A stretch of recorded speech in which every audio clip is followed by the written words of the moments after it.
In the ever-changing environment of coaching and speaking and so on, what are some of the things that you see coming in the next 5 years to impact the industry? Our business is interesting because the business is shrinking.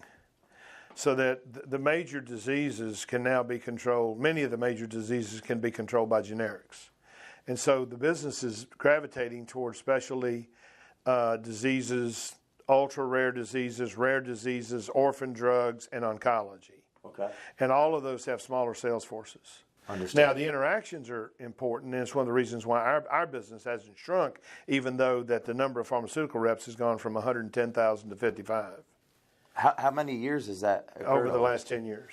Wow. And so our business hasn't shrunk because of that. What we find is that companies are far less interested today in paying for consultants than they are for training. So we're doing more training than we are consulting.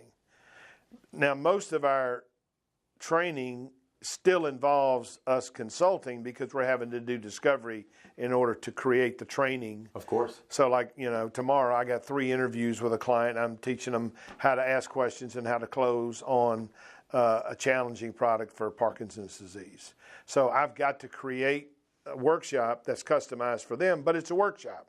Whereas before, people would hire us and say, we're going to hire you for a year, and we're going to pay you a retainer, and then we want you at this meeting, this meeting, this meeting, this meeting. We want you to do this many workshops. And so our business is changing to more workshop-oriented, more training stuff. The second thing is that companies are realizing, and there was that one this morning where I was doing a podcast, that the sales forces that they're hiring are not responding to traditional training.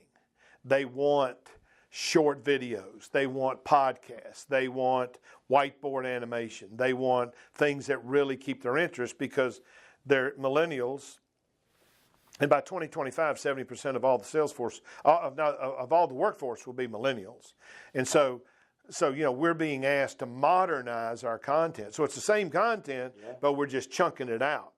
And actually, it's not the same content because we've learned a lot the last 8 years since we've done it for some of these companies. And we've trained probably half of the pharmaceutical reps in America. Wow. But now people are wanting it modernized. They want more workshops. And so our challenge, and one of the reasons why we introduced the virtual training, is so that we could expand our customer base outside of life sciences.